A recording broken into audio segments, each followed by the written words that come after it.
Well, here we are, 8 p.m. Sunday night, October 8th. I just got home from work and I couldn't wait to come up to the library and talk to you about books. Hello, my name is Floss, and this is the Great Jelly Library, where we love to talk about books. And today we are going to talk about the book that I am reading, the book that I want to read, and the two books that I just finished reading.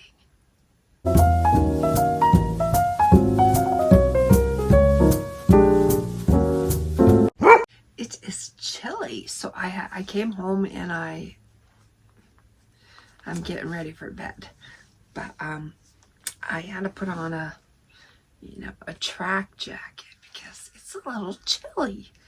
And I think the rule of thumb is that we're not to put the heat on until the 1st of November. Why give the utility company 1 penny more than you actually have to? So just tough it out, because it's not quite cold enough to warrant turning it on, but it's not quite warm enough to be walking around in our t-shirts. So, nothing a little track jacket can't fix. But anyways, let's get into these books. So, guess what? The book that I just finished reading is The End of Your Life Book Club. And, I did the Audible version of it because I don't have a credit available until the 12th of this month. Typically, I'm good for buying 3 credits at a clip in addition to my monthly free credit. Well, it's not actually free now, is it? I'm paying for the subscription, but, just for the sake of keeping things simple, we'll say that it is. But anyways, I do know at some point during the month I'm going to purchase an additional 3 credits because it's how I roll. So we're taking advantage of what is being offered, and they Audible has a selection of free books that you can listen to tide you over until you get to your available credits if you choose not to buy additional credits. And so I was like, you know what? The End of Your Life Book Club, the story of a mother who is dying of cancer and her son,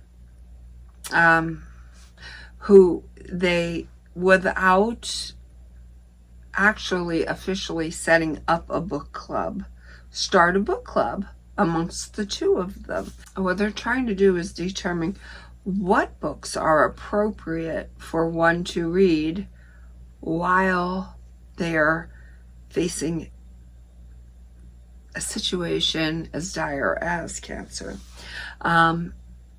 The mother is pretty strong-willed and open-minded and accepting of her destiny and life and what it brings our way. And she is a wonderful, this is a true story.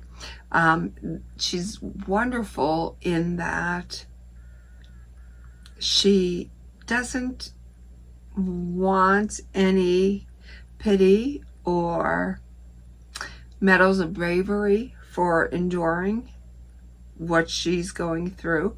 She is quicker to bestow accolades on other people that are trying to do good within their community, whether it be somebody's doing something wonderful in the church to help out a needy person. She's giving credit where credit is due, yet when the credit is coming her way, she's deflecting.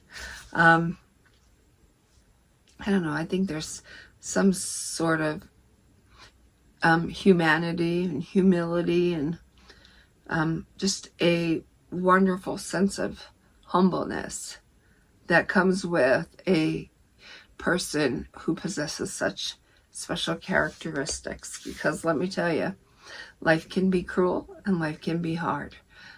So I said, yeah, let me read about this relationship between mother and son, and see how that plays out. And then as I got towards the end of the book, deja vu. Where have I heard this before? Was it because I listened to a sample of the book? Did somebody tell me about this part in the book? Where have I heard this? And why is it so familiar to me? And then I got the brainy idea to go over to Goodreads.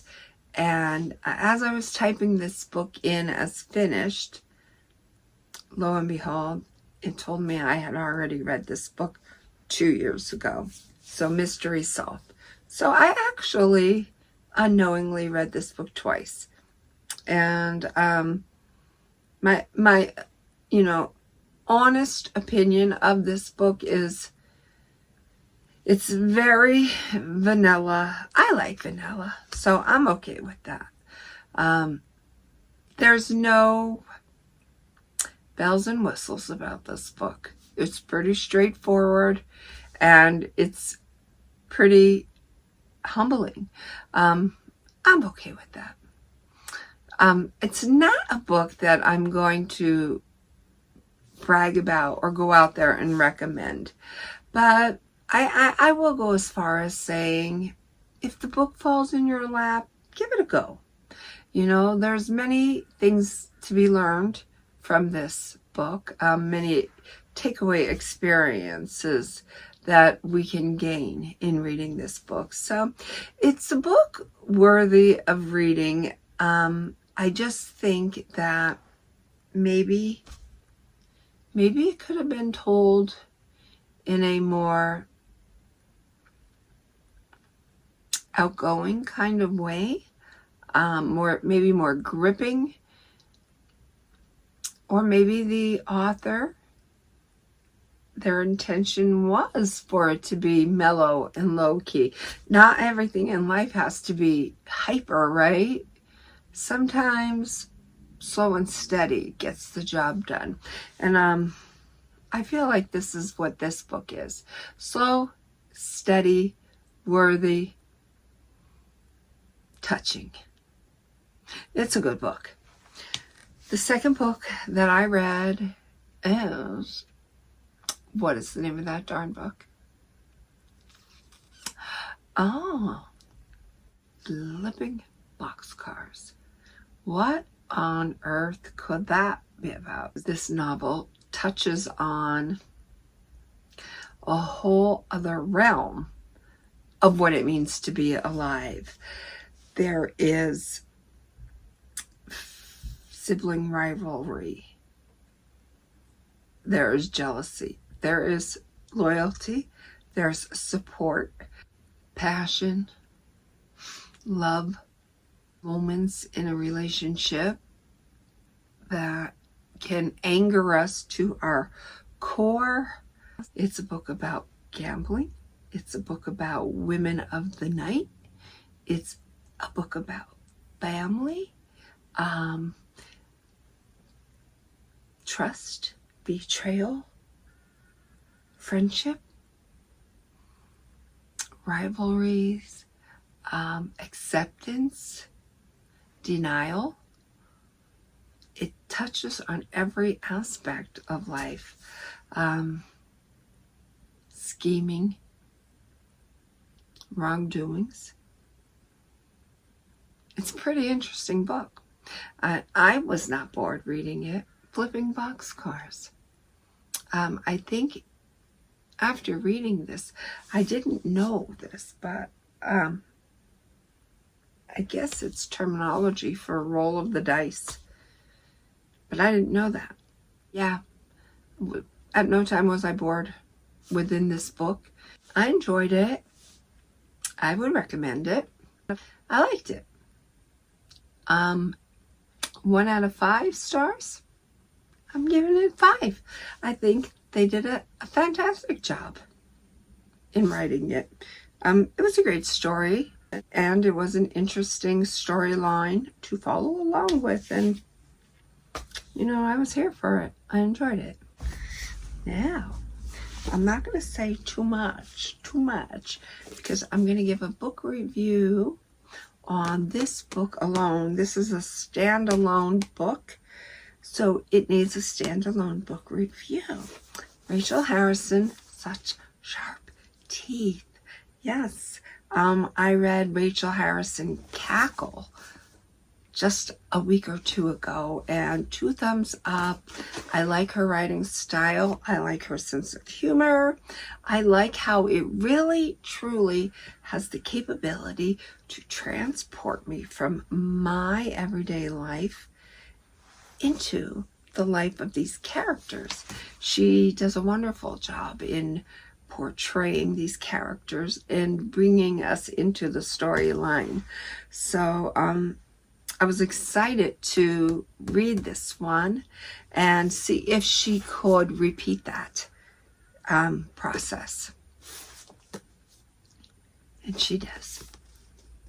Such sharp teeth. This is a werewolf novel. So I'm going to be giving you a book review on this very shortly, sometime this week. So stay tuned for that. I'm trying to read all spooky reads until All Hallows Eve. And then I will switch gears, and I think November I'm going to go into all comfy cozy reads. However, I've seen this book and I have been wanting to know what it's about and to read it for the longest time. Edward Albee. That's right, you heard me. Edward Albee, Who's Afraid of Virginia Woolf? I have not a clue who's afraid of her. So far, I'm not.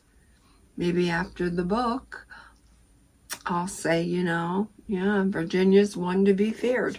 But right now, I'm just inquisitive. I'm the cat that has the curiosity within. Who's afraid of Virginia Woolf? I do want to read this, so I'm probably going to read this pretty soon. It's written in play format, so I don't think it'll take me very long at all. Plus, I think it'll be fun. I have never, ever read a book in this format. So I'm kind of like pretending I'm an actress studying her lines. So I think that's going to be kind of fun. I did read about 3 pages of it last night. I think that'll be kind of fun to read that one. So, yeah. So now I'm going to go downstairs. I'm going to wash my face. I already brushed my teeth. I'm going to set up camp on the living room couch, get my blankets and my pillows, turn the lights on, and I'm just going to settle in for the night, and I'm going to read for as long as I possibly can Such Sharp Teeth by Rachel Harrison. See if I can maybe get that almost completed and then come back maybe in a day or so with a book review.